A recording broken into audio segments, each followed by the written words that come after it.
Au nom du Père, du Fils et du Saint-Esprit. Amen. Seigneur, nous voulons accueillir ta présence au milieu de nous. Nous te bénissons, Jésus, pour ce temps de carême où tu nous manifestes les sentiments de ton cœur de miséricorde et de compassion à notre égard. Nous voulons nous plonger dans tes saintes plaies, car nous croyons, Seigneur, que c'est dans tes meurtrissures que nous sommes guéris. Guéris nos âmes, libère-nous de toutes ces maladies spirituelles, psychologiques, habitudinaires qui nous rendent la vie impossible et nous empêchent de vivre pleinement en toi et pour toi. Que la puissance de ton Saint-Esprit opère pendant ce temps où nous allons écouter ta parole et accueillir véritablement du fond du cœur cet enseignement. Enseigne-nous, éclaire-nous et libère-nous pour la gloire de ton nom. Amen. Nous allons aborder donc la troisième maladie de l'âme en ce temps donc, de carême. Après avoir vu l'orgueil et la colère les 2 fois précédentes, voyons à présent la paresse. Ce que dans la tradition spirituelle, tradition aussi bien spirituelle chrétienne, donc aussi bien en Orient qu'en Occident, on appelle l'ascédie. Ascédie avec un E à la fin. Ascédie. C'est la paresse. Alors, comme d'habitude, je vais présenter la maladie et même les causes de la maladie. Ensuite, nous verrons les symptômes, ce qui nous permet de repérer clairement que nous sommes atteints de cette maladie de l'âme. Et le but pour nous, comme je vous le dis depuis le début, ce n'est pas de parler de la maladie ou des symptômes de la maladie, mais d'accéder au remède, c'est-à-dire aux moyens de grâce que Dieu met à notre disposition concrètement pour nous libérer de ces maladies de l'âme et puis retrouver une véritable santé spirituelle. Donc, qu'est-ce que la paresse spirituelle? Ce qu'on entend par paresse spirituelle. Voilà. La lettre aux Hébreux, dans Hébreux au chapitre 12, verset 3, parle de la lassitude de nos âmes. Parle de lassitude. L'auteur de la lettre aux Hébreux dit ceci: songez à celui qui a enduré de la part des pécheurs une telle contradiction. Donc, songez à Jésus qui a enduré de la part des pécheurs une telle contradiction, afin de ne pas défaillir par lassitude de vos âmes. Et au verset 4, il dit: vous n'avez pas encore résisté jusqu'au sang dans votre lutte contre le péché. Donc, la paresse spirituelle, ce qu'il appelle la lassitude, ce que l'auteur de la lettre aux Hébreux appelle ici la lassitude de l'âme. Il s'agit de quoi, concrètement? Il s'agit d'un ennui et d'un dégoût des choses spirituelles. Il y a certains moments où, lorsque l'on chemine, après 2 ans de cheminement, après 2 ans d'expérience de la grâce, il y a une espèce de lassitude qui va entraîner de l'ennui. Avant, tu étais zélé pour aller au Saint-Sacrement, tu aimais ça, tu avais le goût à ça, et tout d'un coup, quand tu y vas, tu as l'impression que, alors tu regardes la montre, on regarde la montre, et puis on se dit, bon, je vais encore donner 5 minutes, et puis on sort, d'accord? La messe t'enthousiasmait tellement, tu aimais l'Eucharistie, tu te levais même tôt le dimanche, tu pensais à la messe du dimanche le samedi soir, tu étais tellement enthousiaste, et tu attendais ce moment, et puis là, la messe, mon Dieu, il est quelle heure? Et puis on regarde l'heure, et puis on s'efforce de pouvoir au moins ne pas arriver en retard, et choses comme ça. Donc, du coup, la lassitude s'installe comme donc un ennui, un dégoût des choses spirituelles. Et il faut ajouter que cette lassitude est accompagnée de découragement. Parce que comme on n'est pas fait pour cet état spirituel et qu'on veut continuer de vivre des bontés de Dieu, des grâces de Dieu, et qu'on voit la grandeur de Dieu autour de nous, et même quand on voit l'œuvre de la grâce de Dieu dans la vie d'autres personnes, on se dit, mais on est vraiment découragé de cette situation. Donc, c'est un découragement de soi-même. Cet état peut aller jusqu'à la révolte contre Dieu. Il y a des fois, donc, où on ne sait pas pourquoi, on a l'impression que tout ce qu'on demande à Dieu, Dieu n'agit plus. On a l'impression que quand on fait quelque chose, avant on faisait, il y avait une certaine facilité à faire les choses, même à lutter contre le péché, on n'y arrive plus. Et donc, on est complètement révolté parce qu'on dit « Seigneur, je fais tout pour toi, je te demande de m'aider et puis je vois que tu ne fais rien. » Et donc ça plonge encore plus dans le découragement. Donc ça va très très loin. On qualifie la paresse, donc la paresse spirituelle, on la qualifie aussi aujourd'hui, c'est un langage un peu nouveau, on qualifie aussi la paresse spirituelle de dépression spirituelle. La dépression spirituelle, en fait, c'est quelqu'un qui a vécu sous pression un moment et qui lâche tout tomber. Il laisse tout tomber. Donc la dépression spirituelle, je n'en peux plus, laissez-moi vivre. La religion m'étouffe, la pratique chrétienne m'étouffe. Et donc, moi, j'ai envie de faire comme tout le monde. Oui, pourquoi? Moi, je suis jeune. Pourquoi est-ce que ça fait des années que moi, je me bats pour rester fidèle au Seigneur, j'ai encore plein de vie, je vais faire comme les autres, il faut que je sorte un peu le soir, si je bois un verre de trop, ça fait quoi? Puis Dieu, de toute façon, il va me comprendre. Donc, et puis, on se lâche. On est dans une espèce de dépression spirituelle qui entraîne justement une quête de compensation de toutes sortes, nous allons le voir dans les symptômes tout à l'heure, qui font qu'en fait, on se décharge progressivement sur le plan spirituel. Donc on est véritablement dans une dépression qui va entraîner quoi? Ce que saint Ignace de Loyola appelle la désolation spirituelle. On est dans un état de désolation. On n'a plus le cœur aux choses de Dieu. On devient assez irritable même par rapport aux choses de Dieu. Et on est complètement irritable par rapport aux choses de Dieu. Et du coup,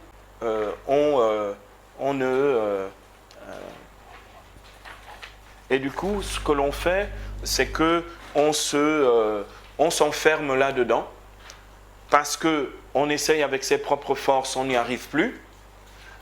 Les autres autour de nous, on a l'impression qu'ils ne nous comprennent pas, ou même on croit que les autres nous jugent, donc on se ferme encore plus. Moi, j'ai vu des gens comme ça qui avaient une vie spirituelle il y a 15 ans, qui étaient remplis de feu de Dieu et complètement dans la gloire, et qui aujourd'hui ont l'impression, dès que les amis leur disent « Ah, tu sais, dernièrement, nous avons vraiment parlé du Seigneur, il y a quelqu'un qui s'est converti », ça irrite la personne.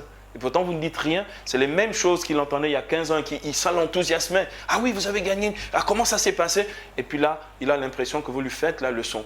Il se referme et refuse complètement d'adhérer, en fait, avec le cœur à l'œuvre de la grâce de Dieu. Il a l'impression que tout le juge.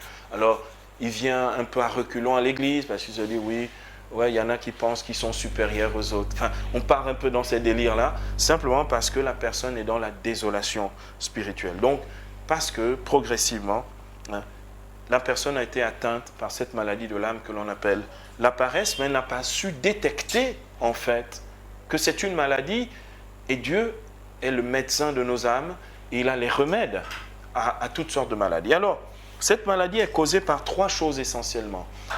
Elle est causée par les épreuves spirituelles mal vécues.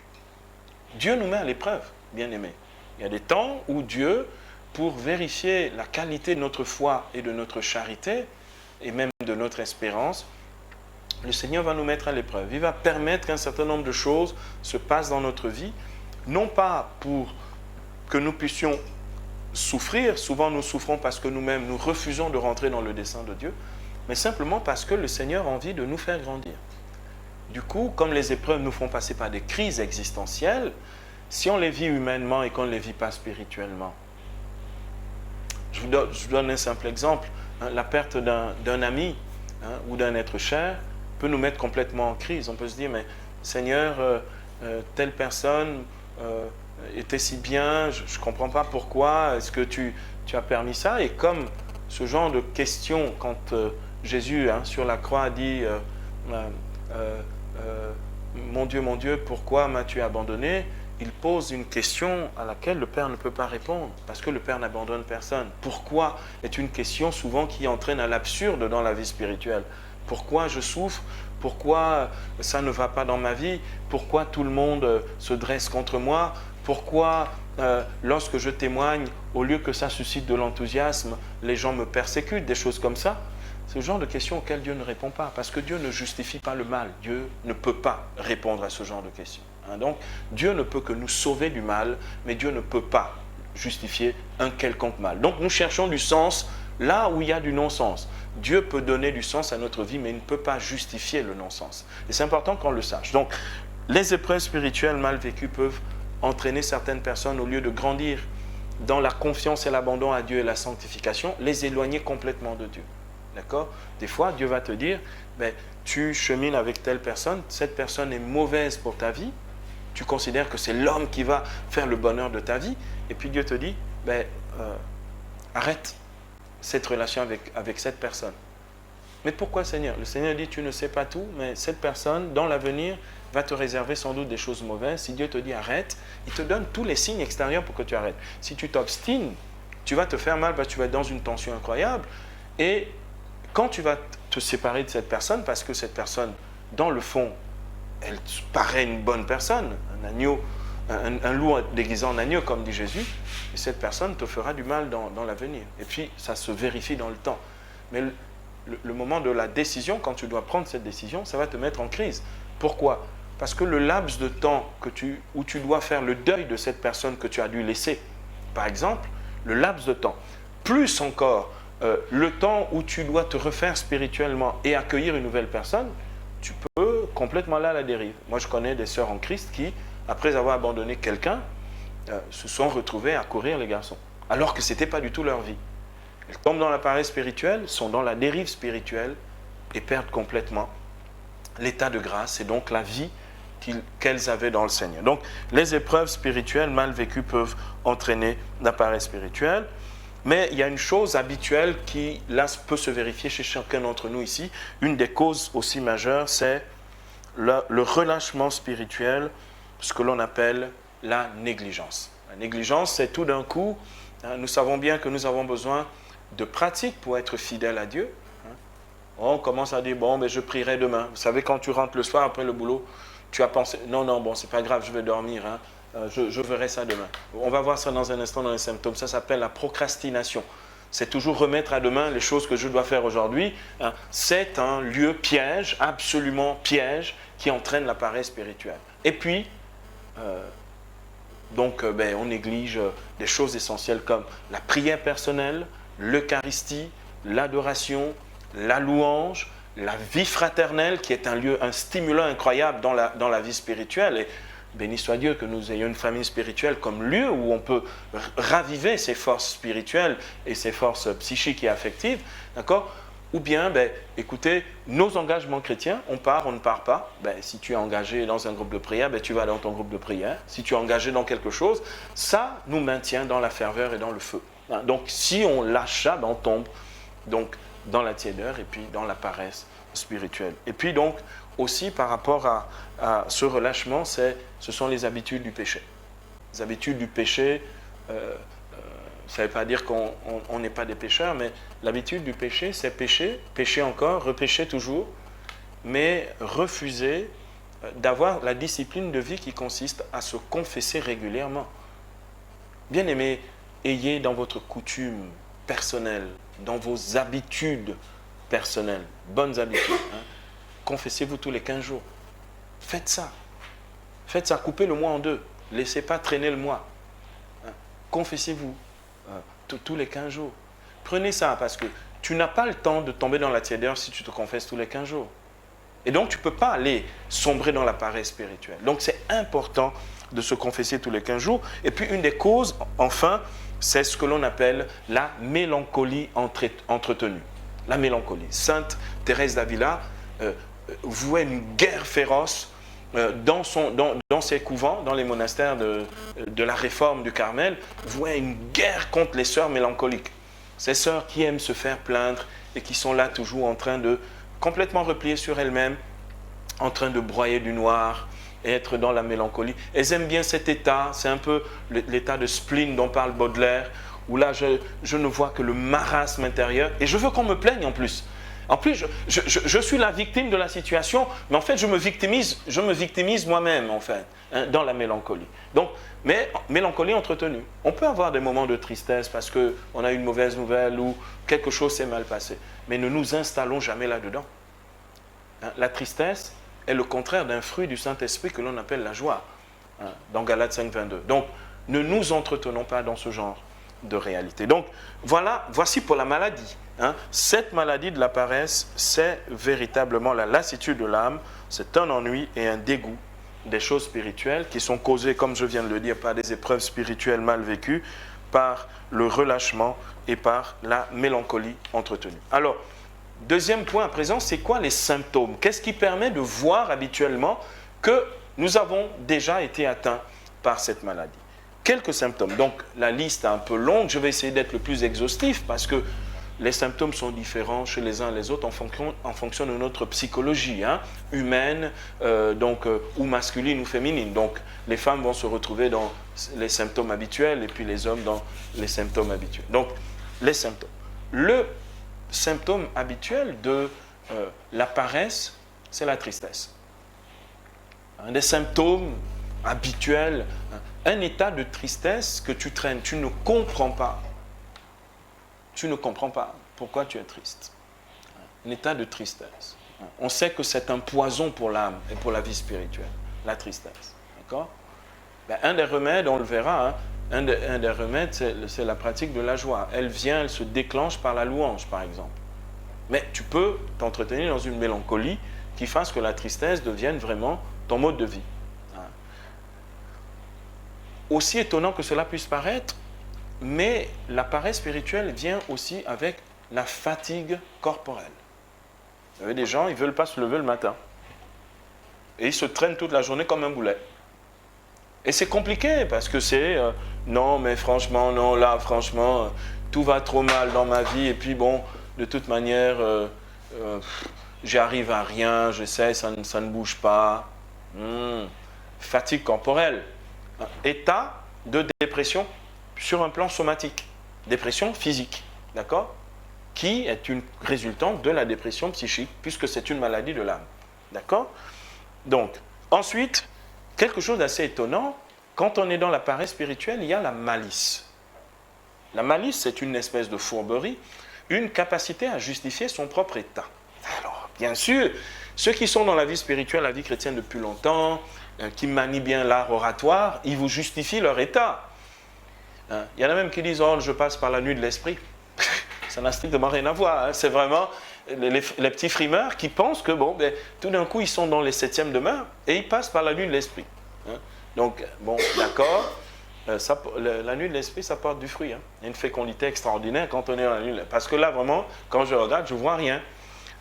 Donc, la malice, qui est un mensonge sur soi-même et qui peut devenir aussi du mensonge sur les autres. On accuse les autres de nous juger, par exemple, d'accord? Et par malice, on pense que notre état est bien, finalement, c'est pas plus mal, c'est Dieu, c'est la volonté de Dieu. La volonté. Tu es mal, comment veux-tu que ton mal-être ou ton malaise puisse être la volonté de Dieu? Dieu ne veut pas. Est-ce que Dieu voudrait que quelqu'un soit mal? Eh bien non. Dieu est un Dieu de bénédiction. Il nous a promis le bonheur et la vie en surabondance. Le Christ ne désire pas que nous soyons dans cet état-là. Et Dieu ne peut pas accepter que son enfant soit malheureux. Parce que c'est un état, la malice et le malheur vont ensemble. Ensuite, il y a quelque chose qui est un peu conséquent à ça aussi, c'est la rancœur. La rancœur, en fait, on le voit dans ce qu'on appelle l'endurcissement du cœur. Quelqu'un qui est dans la paresse spirituelle, il est très, très endurci. Ce qui entraîne d'ailleurs son irritabilité permanente. L'endurcissement du cœur, la dureté, la rancœur. Ensuite, il y a un autre élément, un autre symptôme, c'est la lâcheté. La lâcheté. On refuse de combattre. Quand je suis dans la paresse spirituelle, je dis non, bon, de toute manière, Dieu ne fait rien pour moi. J'entends des gens me dire, oui, mais si Dieu m'écoutait, il ne permettrait pas que ça arrive. Dieu, il fait sa part, mais nous avons notre part à faire. Je veux dire, quand je pêche, ce n'est pas Dieu qui me pousse à pêcher. Quand je refuse de marcher dans les voies de Dieu, ce n'est pas Dieu qui m'envoie dans les voies qui ne sont pas ses voies. D'accord? Donc, c'est facile de dire, je vais prier, si Dieu était bon, pourquoi Dieu permet ça? Pourquoi Dieu ne fait pas? D'accord? Quand Dieu permet quelque chose, il y a toujours un but, et Dieu nous en sort. Dieu ne permet jamais, dit 1 Corinthiens 10, que nous soyons tentés au-delà de nos forces. Avec la tentation, il nous donne la grâce d'en sortir. Donc, c'est facile d'accuser Dieu et de dire non, Dieu ne fait rien. Donc, la lâcheté, donc le refus de combattre. Ensuite, la procrastination, que j'évoquais déjà tout à l'heure. Le mot est bizarre, procrastination, c'est être en fait complètement enfermé dans l'état présent, procrastination. Être enfermé dans l'état présent et refuser, en fait, de changer la situation. Ça veut dire que je considère que mon état présent, bon, finalement, même si c'est comme ça, c'est pas plus mal. Je me contente de ça. Et pour manifester la procrastination, donc c'est ce symptôme-là, je renvoie toujours à demain. Bon, j'ai pas pu faire l'adoration, j'avais prévu, j'ai pas pu faire l'adoration, bon, c'est pas grave, je ferai demain, mais je ne fais pas demain. Normalement, je dois lire la parole de Dieu un peu tous les jours. Bon, ben j'ai raté cette fois-ci. Oh, c'est pas grave, je ferai ça le week-end. Puis le week-end arrive, oh, j'ai trop de choses. Bon, on verra la semaine prochaine. La procrastination, c'est-à-dire, tu ne te donnes pas, tu refuses de te donner les moyens de la grâce de Dieu aujourd'hui, et donc tu continues de t'affaiblir et de te fragiliser spirituellement, et tu restes installé dans l'appareil spirituel. La procrastination. Ensuite, le découragement. Le découragement, c'est une des formes de l'égoïsme. On est découragé parce qu'on est centré sur soi-même. Le découragement, parce qu'on veut, on veut s'en sortir par soi-même. Bon, il y a certains moments où quand on est dans ça, on essaie de se battre contre sa propre nature, on n'y arrive pas et on se décourage. Le découragement, qui est une forme d'égoïsme. Ensuite, le désespoir. Le désespoir, en fait, c'est que on doute complètement de Dieu. C'est un problème, c'est une crise de la foi. Je désespère parce que je ne crois plus dans le Dieu de l'espérance, qui est capable de me sortir de là. Or, la Bible dit dans Romains 5 que l'espérance ne déçoit point. Ça veut dire que je suis tellement déçu de Dieu où je pense que Dieu m'a abandonné, que je désespère. D'accord ? À mon saint patron, à Saint Silouane du Mont Athos, lorsqu'il criait au Seigneur dans les épreuves, le Seigneur lui a dit un jour, garde ton âme en enfer et ne désespère pas. Même en enfer, Dieu peut puissamment se glorifier. C'est la descente du Christ aux enfers. Et nous pouvons continuer d'espérer le Seigneur, comme il est écrit dans le psaume 27, verset 14. Espère le Seigneur, prends cœur et prends courage. Espère le Seigneur, quelle que soit la situation et quelle que soit l'épreuve. Prends cœur et prends courage. Donc, par rapport donc, au désespoir. Ensuite, bien entendu, un des symptômes, c'est la tiédeur. La tiédeur spirituelle. Celui qui est tiède, bien sûr, comme il n'a plus de goût à rien dans les choses spirituelles, il est dans la tiédeur, c'est-à-dire, il fait les choses soit par habitude, comme il est négligent, il ne fait pas bien tout ce qu'il a à faire, et finalement, sa vie ne porte pas de fruits, et sa tiédeur se manifeste dans le fait que les choses de Dieu ne l'intéressent pas. N'intéressent pas du tout. Vous connaissez la parole du Seigneur dans le livre d'Apocalypse, au chapitre 3, verset 16. Le Seigneur dit ainsi, puisque te voilà tiède, ni chaud ni froid, je vais te vomir de ma bouche. D'accord ? La tiédeur nous coupe de Dieu. Nous sommes vomis, c'est-à-dire notre état de tiédeur. Oh, mais je vais quand même à la messe. C'est le quand même là qui est un gros problème. En fait, on ne va pas quand même à la messe. On y va ou on n'y va pas, par rapport à la tiédeur. Et puis, un autre symptôme, c'est la recherche des compensations affectives et matérielles. C'est un signe, un des signaux, c'est la recherche des compensations affectives et matérielles. Quand je suis complètement installé dans la paresse, tout m'intéresse. Aller me promener, sortir, faire du shopping. Tout d'un coup, on devient boulimique du shopping. On achète des chaussures, des nouvelles robes, ou on essaye de changer tout le temps les montres ou je ne sais pas quoi. Ou bien on n'est qu'avec des gens qui nous brassent de l'air. On perd du temps avec ça parce qu'en fait, on n'a plus goût à Dieu. Donc on essaye de trouver le goût dans autre chose. Et puis, quand on ressort de là, on est vide parce qu'en fait, il n'y a que Dieu qui comble nos vies. Nous en avons fait l'expérience. Et quand Dieu n'est pas là et qu'il ne nous remplit pas, eh bien, il n'y a rien qui puisse nous combler à la place de Dieu. Donc, voilà pour les symptômes. Voyons à présent les remèdes à la paresse spirituelle, à l'ascétie. Quels sont les remèdes? Bien aimé, l'un des premiers remèdes est un puissant remède. C'est faire l'anamnèse ou faire mémoire des bontés de Dieu dans nos vies. Quand tu témoignes de ce que Dieu a fait dans ta vie, ça redonne le feu et le zèle dans ton cœur. Quand tu te publies à toi-même les bienfaits de Dieu, tu dis, mais c'est incroyable, dans cette situation, Seigneur, je me souviens, dans la prière, tu dis, Seigneur, je me souviens, j'étais complètement perdu et j'ai vu ta main, tu es venu, tu m'as saisi, tu m'as tiré de là. Ça redonne du feu, du baume. Tu te dis, mais s'il m'a sorti de là, il peut me sortir de maintenant. En fait, tu ne peux pas t'installer dans cette paresse spirituelle parce que tu crois que le même qui t'a sorti il y a 10 ans de ton marasme et de ta situation peut te sortir. C'est un puissant remède que de faire mémoire. Dans le témoignage, dans la prière personnelle, devant la face de Dieu, tu comptes les bienfaits de Dieu dans ta vie. Tu les racontes, tu les publies à la face des anges. Tu dis, ange du Seigneur, maintenant je vais vous raconter les merveilles que le Seigneur a accomplies dans ma vie. Tu sors de toi-même, en fait, tu sors de ta mélancolie, tu sors de ton découragement et tu viens à la lumière pour que les ténèbres qui sont en toi puissent complètement être dissipées. Et bien aimé, donc faire mémoire des bontés de Dieu. Ensuite, faire prier pour soi. Faire prier pour soi. Parce qu'à ce moment-là, quand on est installé dans ces situations-là, on évite les autres. Non, tu dis, frère, venez chez moi. Venez chez moi. On va prendre un point ensemble, mais à la fin, vous prierez pour moi. Une fois, ça n'a pas marché. Frère, je ne suis toujours pas bien. Revenez. Remettez une dose supplémentaire. D'accord? Jusqu'à ce que tu te sentes bien.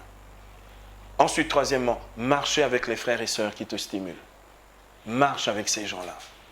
Va pas avec les gens qui t'attirent vers le bas et donc qui t'encouragent. Bon, de toute façon, on est tous des pécheurs, restons dedans.